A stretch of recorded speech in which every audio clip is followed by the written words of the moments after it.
اوتاد میں شامل ہوں گے. امام احمد ابن حنبل آئیں گے، اوتاد میں شامل ہوں گے.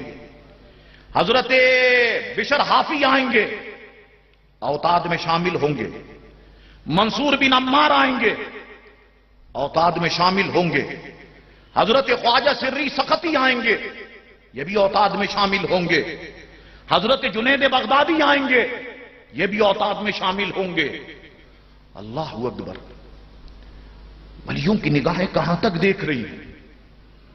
ابھی تو ماں باپ کے نکاح نہیں ہوئے اور حضرت شیخ ابو بکر بن حوار کی نگاہیں کہاں تک دیکھ رہی ہے؟ کس کی کس سے شادی ہوگی اور کس کے پیٹ سے کون سا بچہ پیدا ہوگا؟ اللہ اکبر. اس کے بعد فرمانے لگے، حضرت سہل بن عبداللہ تستری تشریف لائیں گے، اوتاد میں ہوں گے، اور فرمانے لگے سنو، آخر میں جو بزرگ شخصیت تشریف لائے گی ان کا نام شیخ عبد القادر جیلانی ہوگا، اوتاد میں ہوں گے. اب صوفیہ فرماتے ہیں کہ لوگ سنتے رہے، آخری نام پر جب آئے حضرت شیخ ابو بکر بن حوار، مریدین کہنے لگے حضرت ذرا یہ تو فرما دیں، یہ جو آپ نے آخر میں نام لیا شیخ عبد القادر جیلانی، یہ کون ہوں گے؟ فرمانے لگے سنو بتا دیتا ہوں، شرفائے عجم میں سے ہوں گے، بغداد شریف میں آ کر قیام کریں گے، اور یہ تمہیں بتاؤں 5ویں صدی ہجری کے اندر ان کا ظہور ہوگا. 5ویں صدی ہجری میں تشریف لائیں گے، صدیقین اوتاد اور اقطاب زمانہ سے ہوں گے، اور ایک دن بغداد میں ہزاروں کے مجمع میں کہیں گے میرا یہ قدم تمام ولیوں کی گردنوں پر ہے. دنیا کے سارے اولیاء اپنی گردنوں کو جھکا دیں گے اور کہیں گے کہ آپ کا قدم تو ہماری آنکھوں اور ہمارے سروں پر ہے.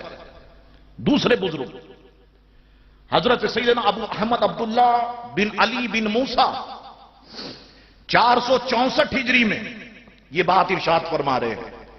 آگے بات آئے گی، میں آپ کو بتاؤں گا کہ 470 میں حضور غوث پاک اس دنیا میں تشریف لائے، 470 ہجری میں. اور اس میں سن ولادت میں اختلاف ہے، وہ بتاتا ہوں میں آپ کو. 470 میں غوث پاک تشریف لائے، 464 میں یہ بات ارشاد فرما رہے ہیں. 464 میں کیا بات ارشاد فرما رہے ہیں؟ فرمانے لگے اپنے مریدین سے اپنی محفل میں، میں گواہی دیتا ہوں اس بات کی، انقریب عجم میں ایک بڑا صاحب کرامت بچہ پیدا ہوگا، ذی شرف ہوگا. اس کی خوبی یہ ہوگی کہ جو اس کو دیکھ لے گا وہ فائدہ اٹھائے گا. اور پھر ذکر کیا کہ وہ کہے گا کہ میرا یہ قدم تمام ولیوں کی گردنوں پر ہے. حضور غوث پاک کی طرف اشارہ کر رہے ہیں. حضرت سیدنا شیخ عقیل سنجی، کتاب کا نام غبط الناظر ہے. حضرت عقیل سنجی سے کسی نے سوال کیا حضور یہ فرمائیں کہ اس زمانے کا قطب کون ہے؟ فرمایا اس زمانے کے قطب مدینہ منورہ میں پوشیدہ ہیں، سوائے اولیاء اللہ کے کوئی انہیں نہیں جانتا. اور پھر اچانک ایک کیفیت طاری ہو گئی، بغداد شریف کی طرف اشارہ کیا اور اشارہ کرتے ہوئے فرمایا اس طرف سے ایک اجمی نوجوان ظاہر ہوگا، وہ بغداد شریف میں واز کہے گا، ان کی کرامتوں کو ہر خاص و عام جان لے گا اور وہ قطب زمانہ سے ہوگا. اللہ اکبر. دیکھیے غوث پاک کے چرچے. ایک جگہ حضور غوث پاک فرماتے ہیں میں اپنے پیارے مصطفیٰ کے نقوش قدم پہ ہوں. جو معاملات حضور کے ساتھ ہوئے وہی معاملات غوث پاک کے ساتھ ہو رہے ہیں. حضور اس دنیا میں تشریف نہیں لائے، حضرت آدم علیہ السلام خوشخبری سنا رہے ہیں، حضرت یوسف علیہ السلام خوشخبری سنا رہے ہیں، حضرت ادریس علیہ السلام خوشخبری سنا رہے ہیں، حضرت نوح علیہ السلام، حضرت ابراہیم علیہ السلام، اسماعیل علیہ السلام، عیسیٰ علیہ السلام خوشخبری سنا رہے ہیں. اور ادھر حضور غوث پاک دنیا میں نہیں آئے، اللہ کے اولیاء خوشخبری سنا رہے ہیں. اللہ اکبر. حضرت شیخ علی بن وہب، زبدۃ الابرار کتاب کا نام ہے، کہتے ہیں کہ ایک مرتبہ چند درویش حضرت شیخ علی بن وہب کی بارگاہ میں تشریف لائے. ان درویشوں سے آپ نے پوچھا کہاں کے رہنے والے، کہاں سے آئے ہو؟ انہوں نے جواب میں عرض کی کہ حضور ہم عجم سے آئے ہیں۔ فرمانے لگے عجم میں کہاں سے آئے ہو؟ انہوں نے کہا ہم جیلان سے آئے ہیں۔ بس یہ سننا تھا کہ چہرہ خوشی سے چمکنے لگ گیا، اور ان متقی پرہیزگار بندوں سے فرمانے لگے اللہ اس شخص کے ذریعے سے تمہارے چہروں کو روشن کرے گا جو اللہ کے فضل سے تم میں عنقریب ظاہر ہوگا۔ اسم شریف عبد القادر ہوگا، ان کے ظہور کی جگہ عراق اور مسکن ان کا بغداد ہوگا، اور وہ کہیں گے میرا یہ قدم تمام ولیوں کی گردنوں پر ہے۔ سارے اولیاء اپنی گردنوں کو جھکا دیں گے۔ حضرت جنید بغدادی رحمت اللہ تعالی علیہ صوفیہ فرماتے ہیں کہ ایک مرتبہ جمعۃ المبارکہ کی نماز کے بعد حالت کشف میں تھے جنید بغدادی۔ جب اس حالت سے باہر نکلے فرمانے لگے مریدوں میں تمہیں یہ بات بتاؤں؟ جی حضور بتائیے۔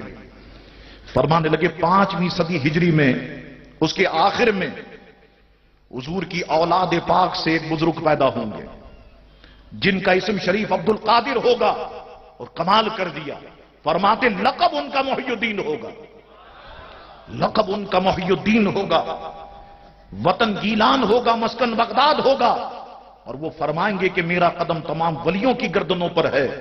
سب اولیاء اپنی گردنوں کو جھکا دیں گے۔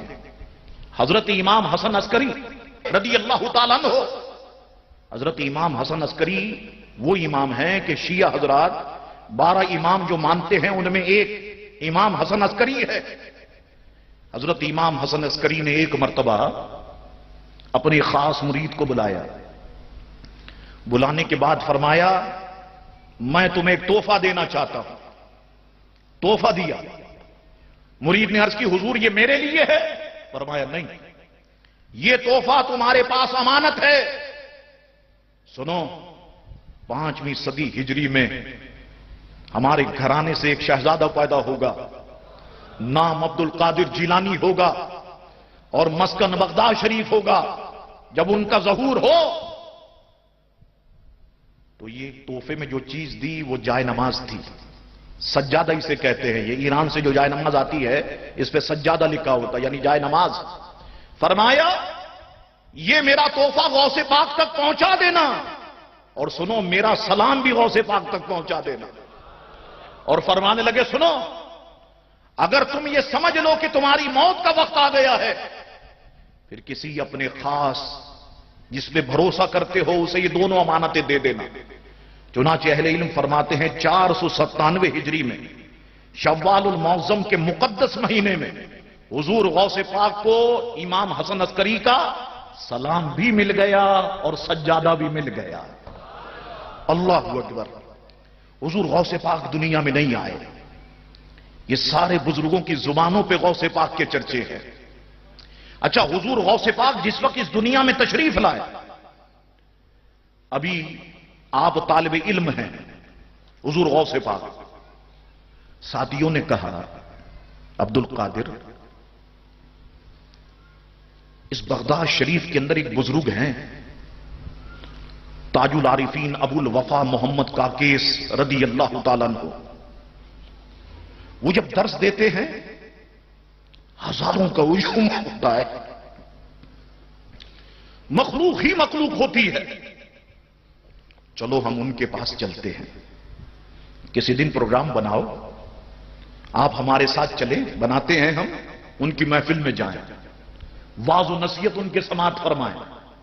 حضور غوث پاک نے کہا ٹھیک ہے جانا چاہیے۔ تاج العارفین میں آپ کو بتاؤں یہ اتنے بڑے بزرگ ہیں کہ صوفیہ فرماتے ہیں کہ 17 بادشاہ ان کے مریدوں میں شامل تھے، اور وہ 17 کے 17 بادشاہ ان کے جھنڈے کے نیچے بڑے ادب کے ساتھ چلا کرتے تھے۔ اور ایک بزرگ ہیں حضرت شیخ عزاز رضی اللہ تعالیٰ عنہ، ایک مرتبہ خواب میں حضور کی زیارت سے مشرف ہوئے تو حضور سے عرض کی میرے آقا، میرے محبوب آقا، یہ تو فرما دے کہ تاج العارفین ابو الوفا محمد کاکیس کے بارے میں آپ کیا فرماتے ہیں؟ حضور علیہ السلام نے ارشاد فرمایا شیخ عزاز وہ تو میرے ان مریدوں میں، وہ تو میرے ان غلاموں میں ہے کہ جنہیں روز قیامت میں دیکھ کے فخر کروں گا کہ اللہ نے ایسے ایسے لوگ میرے غلاموں میں رکھے ہیں۔ آپ سوچیں کہ تاج العارفین کا پھر مرتبہ اور مقام کیا ہوگا، لیکن غوث پاک کا مقام بھی غوث پاک کا مقام ہے۔ تاج العارفین ایک دن حضور غوث پاک اپنے ساتھیوں کے ساتھ نکلے ان کی محفل میں درس سننے کے لیے۔ واقعی ہزاروں کا ہجوم ہے اور تاج العارفین گفتگو فرما رہے ہیں، ساری مخلوق ان کی طرف متوجہ ہے۔ حضور غوث پاک رضی اللہ تعالیٰ عنہ کو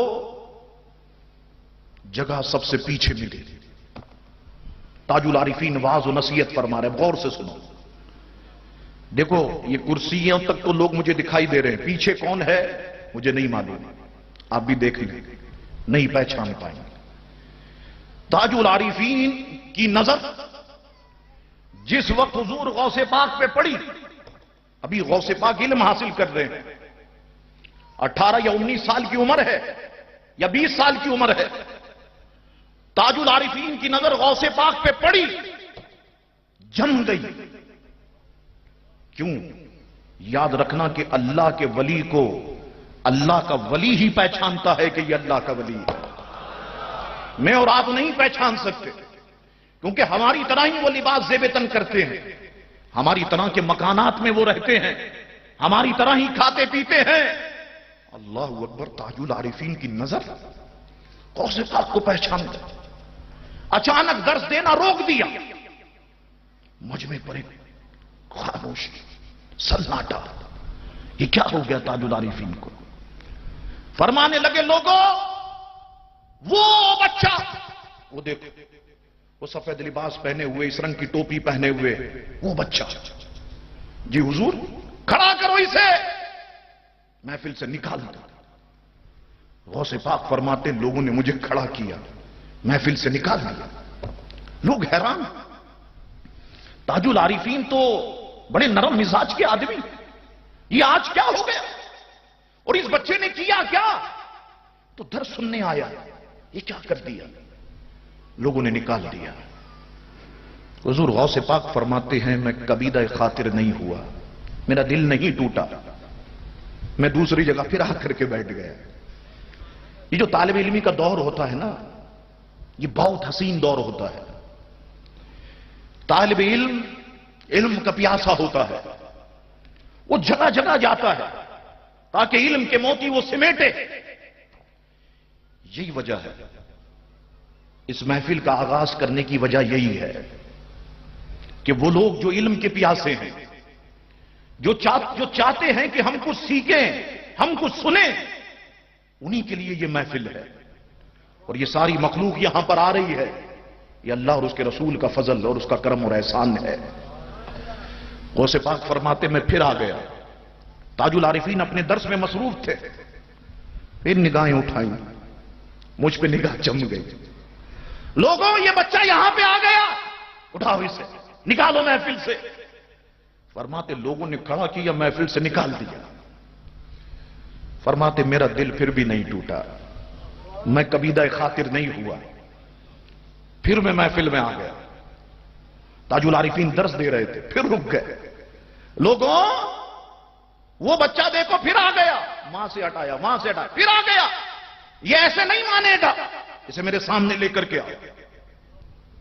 اللہ اکبر، محفل پہ ایک عجیب کیفیت ہے۔ غوث پاک کو لوگوں نے پکڑا، لے آئے۔ ہر دماغ یہ سوچ رہا تھا کوئی سزا دیں گے، کبھی ایسا فیل نہیں کیا۔ غوث پاک طالب علم ہے، کم عمر ہے، تاج العارفین ریش مبارکہ سفید، بال سفید، سفید لباس زیب تن، سفید امامہ سر پہ، ایک نور کی برسات تاج العارفین پہ ہو رہی ہے، اور تاج العارفین دوسری طرف دیکھ رہے ہیں کہ نور کی برسات اس بچے پہ بھی ہو رہی ہے۔ مگر یہ ولیوں کے معاملات ہے، یہ دونوں جان رہے ہیں کہ کیا ہو رہا ہے۔ حضور غوث پاک سامنے کھڑے ہو گئے، تاج العارفین ممبر سے نیچے اترے، غوث پاک کی پیشانی کو چوم لیا، اور پھر لوگوں سے فرمانے لگے لوگوں جانتے ہو میں نے اس بچے کو 2 مرتبہ محفل سے کیوں نکالا؟ سب نے بآواز بلند کا حضور نہیں جانتے. فرمایا دیکھ لو آج ہمارا بڑھاپا ہے، اس کی ابھرتی ہوئی جوانی ہے، یہی آئندہ قطب ہوگا. دیکھو اسے، یہ قطب ہے. اور ایک وقت یہ بغداد شریف میں منبر رسول پہ بیٹھ کے کہے گا قدمی ہذہ علی رقبۃ کل ولی اللہ، میرا یہ قدم تمام ولیوں کی گردنوں پر ہے، دنیا کے سارے اولیاء اپنی گردنوں کو جھکا دیں. اللہ اکبر صلی اللہ علیہ وسلم.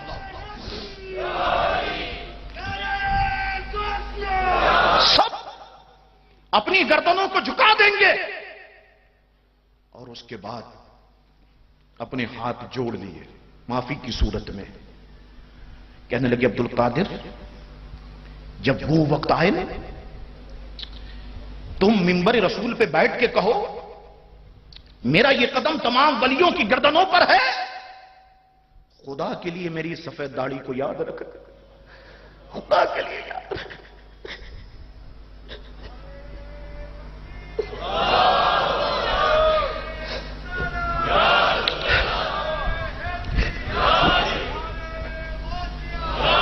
ہزاروں قطار رونا شروع کر.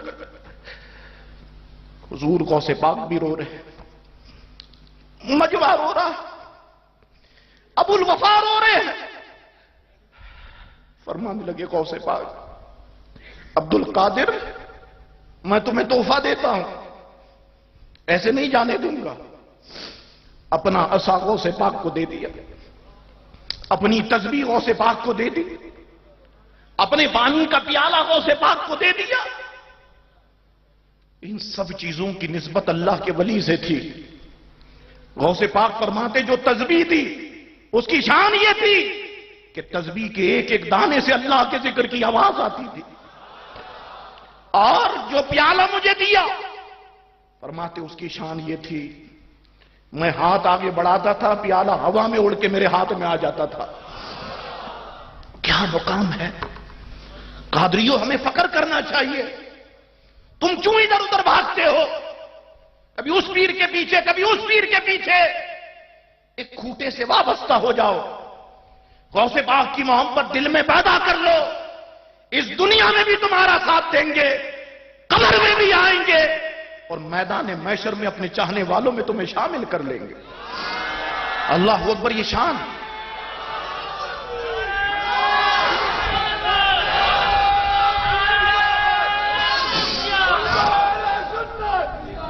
اس کے بعد فرمانے لگے عبد القادر ہر مرغ بولے گا چپ ہو جائے گا لیکن تیرا مرغ قیامت تک بولتا رہے گا. یعنی پیارے تیرا سلسلہ قیامت تک چلتا رہے گا. اللہ اکبر. کیا شان حضور غوث پاک رضی اللہ تعالیٰ عنہ کی ہے. حضور غوث پاک پہ سینکڑوں کتابیں ہیں بازار میں، انٹرنیٹ پہ سینکڑوں کتابیں. تقریباً ہر زبان میں غوث پاک پہ کتاب ہے، ہر زبان میں. غوث پاک کو اب ذرا ہم دیکھیں خاندان کو پہلے. ایسا نہیں ہے کہ حضور غوث پاک خاندان میں ایک اللہ کے ولی ہو. میرے غوث پاک کا پورا خاندان خدا کی قسم ولایت کی کان ہے. غوث اعظم خود اللہ کے ولی، کہو سبحان اللہ. غوث اعظم کے والد اللہ کے ولی، غوث اعظم کی والدہ اللہ کی ولیہ، غوث اعظم کی بہن اللہ کی ولی، غوث اعظم کی اولاد اللہ کے اولیاء میں شامل، غوث اعظم کے نانا اللہ کے ولی، غوث اعظم کی نانی اللہ کی ولیہ، غوث اعظم کی پھوپھی جن کا نام عائشہ آیا. بہت بلند مرتبہ، جو دعا کریں اللہ قبول فرما لے. ایک مرتبہ کہتے ہیں کہ گیلان میں بارش نہیں ہو رہی تھی، شدید قحط سالی ہو گئی، ہریالی اگ کے نہیں دے رہی، جانور کمزور ہو گئے. لوگ غوث پاک کی پھوپھی کے پاس آئے، آن کے کہنے لگے عائشہ آپ دیکھ رہی ہیں بارش نہیں ہو رہی، شدید قحط سالی ہے. بعض نے کہا کہ نماز استسقاء ادا کی, رو رو کے گڑ گڑا کر کے دعائیں مانگی, بارش نہیں ہوئی. کسی نے کہا جاؤ اللہ والوں کے پاس, وہ ہاتھ اٹھا دیں گی تو بارش ہو جائے گی. آ گئے لوگ, معتقد تھے عائشہ بارش نہیں ہو رہی, شدید قحط سالی ہے, جانور کمزور ہو رہے ہیں. آپ اللہ کی محبوب بندی ہیں, سنا ہے کہ ہاتھ اٹھا دیتی ہیں تو دعا قبول ہوتی ہے. آپ دعا کریں نا. اللہ اکبر. حضور غوث پاک کی پھوپھی نے ہاتھ میں جھاڑو لی, اپنے گھر کے صحن میں جھاڑو دینے میں مصروف ہو گئے. لوگ مبہوت ہو کے دیکھ رہے. ہم نے کہا دعا کریں بارش کے لیے, یہ جھاڑو دے رہی ہے. یاد رکھو کہ اللہ کے ولیوں کے کاموں میں بھی بہت حکمتیں ہیں. ان کا انداز الگ ہے, ہم لوگوں سے بہت مختلف ہے ان کا انداز. مثلا میں آپ کو بتاؤں, ایک بزرگ کے پاس ایک نوجوان آیا, عرض کی حضرت آپ نے مجھے پہچانا؟ فرمایا کچھ بتاؤ تو صحیح, یہاں تو سینکڑوں لوگ آتے ہیں. کہا حضرت فلاں مہینے فلاں تاریخ کو آپ نے میرا نکاح پڑھایا تھا. فرمایا ہاں پڑھایا تھا. حضرت نکاح نامہ گم ہو گیا ہے, بہت ضرورت پڑ گئی ہے کسی جگہ نکاح نامہ دکھانے کی. آپ اللہ کے محبوب ہیں, آپ دعا کریں گے نکاح نامہ مل جائے گا. مسکرائے, فرمانے لگے ہمیں مٹھائی کھلاؤ گے؟ جی حضور مٹھائی کھلاؤں گا. اچھا ایسا کرو پہلے مٹھائی کھلا دو, ہم نکاح نامہ تمہارا دے دیں گے. نوجوان دل ہی دل میں سوچ رہا ہے کہ میں پریشان حالت میں آیا, نکاح نامہ لینے آیا, اور پیر صاحب کہتے ہیں کہ مٹھائی کھلاؤ. آج لوگ کہتے ہیں نا یار یہ سنی حلوہ بہت کھاتے ہیں. سرکار فرماتے ہیں مومن میٹھا ہے اور میٹھے کو پسند کرتا ہے. اور میں تو وہابیوں سے کہتا ہوں آ جاؤ چیک کر لو, شوگر کی مشین لے آؤ, آؤ مجھے چیک کر لو, تمہیں پتہ چل جائے گا کہ میٹھاس کتنی ہے. اور یہ جو شرک و بدعت کے فتوے لگاتے ہیں, یہ حلوہ پکاتے حلوہ کھاتے. ایک نے لکھا نجدی نے, یہ مولوی حلوہ کھاتے ہیں فیس بک پہ. میں نے کہا اللہ کا شکر ہے حلوہ کھاتے ہیں, کوا تو نہیں کھاتے. نصیب نصیب کی بات ہے. ہم حلوہ کھاتے میٹھے ہیں, کون سا تمہاری باپ کی کمائی سے کھاتے ہیں, خود حلال کا کماتے ہیں کھاتے ہیں. وہ ایک مولوی نہیں میڈیا پہ کہہ رہا تھا کیک کاٹتے ہیں, یہ 12 ربیع الاول کو کیک کاٹتے ہیں. کبھی جواب دینے ہمیں بھی تو بلائے میڈیا, پتا چلے. کیک کاٹتے ہیں, لوگوں کے گلے تو نہیں کاٹتے. میلاد کی حضور کی آمد کی خوشی میں کیک کاٹتے ہیں, گلے تو نہیں کاٹتے. مداربہ کے نام پہ لوگوں کی جیبیں تو نہیں کاٹتے, کیک کاٹتے ہیں. اور تم کہتے ہو بدعت حرام ہے. خود بنوری ٹاؤن کے نیچے جو دکانیں ہیں اس میں کیک کی دکان موجود ہے. مولوی صاحب وہ بھی تو دیکھو, وہاں سے حرام بٹ رہا ہے. تو اگر آپ دعوت کریں اور حلوہ پکائیں, آپ دیکھیں یہ جتنے شرک و بدعت کے فتوے لگاتے ہیں, آپ ایک پلیٹ کھائیں گے وہ کمبخت 4 کھا جائے گا. کہے گا شرک ہے, بدعت ہے, حرام ہے, سب کہے گا, لیکن کھائے گا پیٹ بھر کے. بزرگ مسکرائے, فرمانے لگے دیکھو یہ سلسلہ چلتا ہے, کیفیت ہے یہ جو طاری ہوتی ہے, کبھی رلاتی ہے کبھی ہنساتی ہے. یہ کیفیت کا نام ہے. یہ بزرگوں کا ایک فیضان جس وقت متوجہ ہو جاتا ہے تو ایسا ہونے لگتا ہے. افریقہ کے لوگ کہتے ہیں شاہ صاحب یہ امامہ ہمیں دے دو. میں کہتا ہوں کیوں؟ کہ خود یہ پہنتے ہو تو کچھ اور, ٹوپی پہنتے ہو تو کچھ اور. میں نے کہا نہیں, یہ میرے بزرگوں کا ہاتھ پھر سروں پہ آ جاتا ہے. اللہ اکبر. فرمانے لگے مٹھائی کھلا دو, نکاح نامہ تمہیں مل جائے گا. اب اسے نکاح نامہ چاہیے تھا, حلوائی کی دکان پہ پہنچ گئے, مٹھائی لی. آپ اگر خشک مٹھائی لیں نا, جیسے برفی لے لیں 2-4 پیس, تو یہ کیا کرتا ہے حلوائی, کاغذ پہ ڈال کے اسے لپیٹ کے دے دیتا ہے. گلاب جامن ہو اور کچھ چیز ہو تو پھر تھیلی میں ڈال کے دیتا ہے, شاپر وغیرہ میں. اس نے کاغذ میں لپیٹ کے خشک مٹھائی کچھ لی اور لے آیا.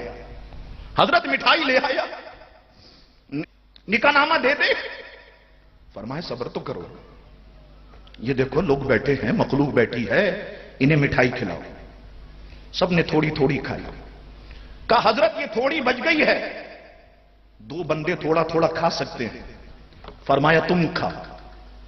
اس نے تھوڑی کھائی۔ کہا حضرت اب تھوڑی رہ گئی ہے۔ فرمایا لاؤ۔ کاغذ سمیت مٹھائی لی، کھائی، کاغذ کو جھاڑا، فرمایا یہ پکڑ، یہی تیرا نکاح نامہ ہے۔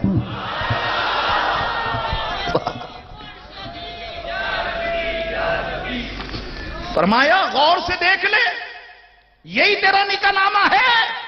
ہاں حضرت یہی میرا نکاح نامہ ہے۔ جب حضور کے دامن سے وابستہ بزرگوں کی نگاہیں وہاں تک دیکھیں تو کیا آمنہ کے لال مدینے سے ہمیں نہ دیکھے؟ اپنے عاشقوں کو نہ دیکھے؟ اللہ اکبر! یہ شان حضور غوث پاک رضی اللہ تعالیٰ کی پھوپھی محترمہ کی بات کر رہا تھا، نام عائشہ تھا۔ لوگ آئے کہنے لگے عائشہ بارش نہیں ہو رہی، آپ دعا کریں، آپ اللہ کی محبوب بندی ہے۔ ہاتھ میں جھاڑو لی، اپنے گھر کے صحن میں جھاڑو دینا شروع کر دیا۔ لوگ حیران، ہم آئے دعا کرانے، یہ جھاڑو دے رہی ہے۔ جھاڑو کو ایک کونے میں رکھا، اپنے دونوں ہاتھ دعا کے لیے اٹھا دیے۔ عرض کرتی ہے مولا جھاڑو دینا میرا کام تھا، چھڑکاؤ کرنا تیرا کام ہے۔ بس یہ کہنا تھا کہ چاروں طرف سے گنگور گھٹائی آ گئیں اور جیلان کے اندر بارش برسنا شروع ہو گئی۔ حضور غوث پاک کا پورا خاندان یہ ولایت کی کام ہے۔ اللہ اکبر! حضور غوث پاک رضی اللہ تعالیٰ عنہ کے نانا اللہ کے ولی، نانی اللہ کی ولیہ، والد اللہ کے ولی، والدہ اللہ کی ولیہ۔ اللہ اکبر! حضور غوث پاک کے والدین میں بتاؤں آپ کو کیسے وہ اللہ کے ولی ہیں، کتنے متقی پرہیزگار تھے وہ، آپ حیران ہوں گے۔ حضور غوث پاک رضی اللہ تعالیٰ عنہ کے والد محترم کا نام موسیٰ تھا، سید زادے تھے، 12ویں پشت میں، صرف 12ویں پشت میں ان کا سلسلہ نسب امام حسن سے ہوتا ہوا حضرت علی تک پہنچتا ہے۔ والد سید زادے ہیں، غوث پاک والد کی طرف سے بھی سید زادے، والدہ کی طرف سے بھی سید زادے۔ 15ویں پشت میں والدہ محترمہ کا سلسلہ نسب امام حسین سے ہوتا ہوا حضرت علی تک پہنچتا ہے۔ اس لیے آپ کبھی کتاب میں پڑھیں نجیب الطرفین سید زادے، اس کا مطلب ہے کہ دونوں طرف سے سید ہیں۔ حضور غوث پاک رضی اللہ تعالیٰ عنہ، نام سید موسیٰ، ابو صالح کنیت، اور لقب تھا ان کا جنگی دوست۔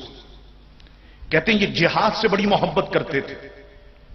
بعض نے کہا کہ یہ اپنے نفس کا مجاہدہ کرتے تھے، روزے رکھتے تھے، اس لیے انہیں جنگی دوست کہا جاتا تھا۔ اور بعض نے کہا کہ جہاں کہیں شراب بنتی اس وقت شراب مٹکوں میں رکھی جاتی، پہنچ جاتے اور اپنے ہاتھوں میں ڈنڈا لے کر ان مٹکوں کو توڑ دیتے تھے۔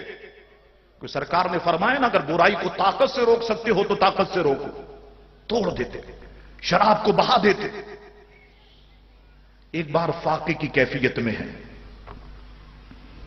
ایک نہر کے کنارے آن پہنچے، نہر اوپر سے آ رہی ہے نیچے کی طرف، انہوں نے چلنا شروع کیا، پانی میں ایک سیب تیرتا ہوا دکھائی دیا۔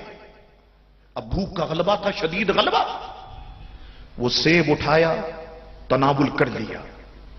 اب سیب کھا تو لیا لیکن اب دل کہنے لگ گیا، ضمیر کہنے لگ گیا، اے سید موسیٰ بغیر پوچھے کسی کا سیب کھا گئے؟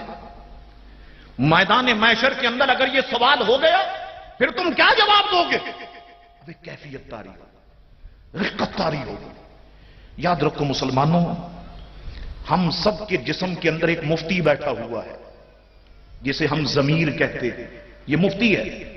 ہم کوئی غلط کام کرنے لگتے ہیں یہ فتوے لگاتا ہے ہم پر۔ رات جب بستر پہ لیٹتے ہیں نا، تجھے یہ رشوت کے پیسے نہیں لینے چاہیے تھے، تجھے شراب نہیں چکھنی چاہیے تھی، تجھے فلاں عورت کو اس طریقے سے دیکھنا نہیں چاہیے تھا، تو نے غریب کو تھپڑ مارا، کیوں تھپڑ مارا؟ یہ ضمیر فتوے لگاتا ہے، آہستہ آہستہ ہدایت کے راستے پہ لے آتا ہے۔ اور جب انسان حرام کھانے کا عادی ہو جاتا ہے پھر اس کا ضمیر مر جاتا ہے. خدا کے لیے ضمیر کو زندہ رکھنا، اس کو مرنے نہیں دینا، حرام نہ کھانا کہ یہ مر جائے. یہ زندہ رہے گا انشاءاللہ تعالی، مرنے سے پہلے اللہ تمہیں توبہ کی توفیق دے گا. اب یہ خیالات دل و دماغ میں آنے لگ گئے، یہ کیا ہو گیا؟ میں نے سیب کھا لیا. اب ایک سیب کی آج کے دور میں مجھے بتائیے کیا حیثیت ہے ایک سیب کی؟ 5 روپے کا مل جاتا ہے، 10 روپے کا مل جاتا ہے. اس دور میں تو کتنا سستا ہوگا. پھر دل میں سوچتے ہیں کہ ہو سکتا ہے کہ یہ نہر کسی ایسی جگہ سے آ رہی ہو جہاں پہ باغات ہوں فروٹ کے، اور باغات میں کسی جگہ پہ سیب لگا ہو درخت میں، وہ ٹہنیاں اور شاخیں جھکی ہوں، ہوا سے ٹوٹ کے گرتا ہو، اسی میں سے یہ تیرتا ہوا آیا ہے، ادھر ہی سے چلنا شروع کر دیا. چلتے چلتے واقعی جیسا دل و دماغ نے کہا ویسا ہی ہوا. دیکھا باغ ہے فروٹ کا، پھل لگے ہوئے، سیب بھی لگا ہوا، ادھر شاخیں جھکی ہوئی ہیں، سیب خود بخود ہوا سے گرتا ہے اس پانی کے اندر اور چلا جاتا ہے. سمجھ گئے کہ جو سیب میں نے کھایا وہ اسی درخت کا ہوگا. اب دروغہ سے پوچھا، چوکیدار سے پوچھا، اس درخت کے، اس باغ کے مالک کون ہے؟ خادم نے کہا کہ شیخ عبداللہ سومی رضی اللہ تعالیٰ عنہ اس باغ کے مالک ہے. فرمانے لگے میں ان سے ملنا چاہتا ہوں. ٹھیک ہے میں انہیں جا کے بتاتا ہوں. وہ بھی آئے، غوث پاک بھی آئے، دونوں بزرگ، حضور غوث پاک کے والد آئے. دونوں بزرگ ایک دوسرے کو دیکھ رہے ہیں. اور میں نے آپ سے کہا کہ اللہ کے ولی کو اللہ کا ولی ہی پہچانتا ہے، یہ اللہ کا ولی ہے. فرمانے لگے جی کیسے آنا ہوا؟ الیک سلیک کے بعد کہا حضرت میرا نام سید موسیٰ ہے اور میں روزے سے تھا، مجاہدے کر رہا تھا. اب وقت افطار آ گیا، کچھ نہیں تھا، ایک سیب تیرتا ہوا آیا، میں نے اٹھایا کھا لیا. اب دل و دماغ یہ کہتا ہے کہ جو سیب کھایا وہ آپ کے درخت کا ہے. میں ٹھیک ہے کھا لیا، کیا ہوا؟ کہا حضرت معافی مانگنے کے لیے آیا ہوں، آپ معاف کر دیں گے تو اللہ بھی معاف کر دے گا. روز قیامت کی میں سختی سے بچ جاؤں گا. اب شیخ عبداللہ سومی کی نگاہیں سید موسیٰ غوث پاک کے والد پر، دل ہی دل میں سوچ رہے ہیں کہ جس کا سیب کے بارے میں یہ نظریہ، یہ نقطہ نظر اور اتنی احتیاط، سیب کے بارے میں یہ تقوی، پھر نمازیں تو یہ نہیں چھوڑتا ہوگا، روزے تو نہیں چھوڑتا ہوگا، سنتیں تو نہیں چھوڑتا ہوگا، نوافل تو نہیں چھوڑتا ہوگا. اللہ اکبر. اب دل مسکرانے لگ گیا. جس کی تلاش تھی وہ شخصیت آ گئی ہے. فرمانے لگے سید موسیٰ ہماری 2 شرطیں پوری کرنی ہوں گی، اگر 2 شرطیں پوری کرتے ہو معاف کر دوں گا. کہا حضرت پہلی شرط کیا ہے؟ فرمانے لگے 12 سال ہماری خدمت میں رہنا ہوگا. بولو تیار ہو؟ 12 سال ہمارے ساتھ رہو گے؟ وہی میدان محشر کا نقشہ. اور ہمارا یہ حال کیا ہے؟ ہم لوگوں کے لاکھوں ہزاروں کھا جاتے ہیں، ڈکار تک نہیں لیتے. اور ہم اتنے سخت ہو گئے، یہ دل کے دوستوں میں بیٹھ کے کہتے ہیں دیکھا کیسے ٹوپی گھمائی ہے، کیسا اس سے پیسے لیے، دنیا گزار لوگے ہنستے مسکراتے ہوئے، قبر پکڑ لے گی. اور اللہ کی جو پکڑ ہے وہ بہت شدید ہے، نہیں نکل سکو گے. تو خدا کے لیے جس کے پیسے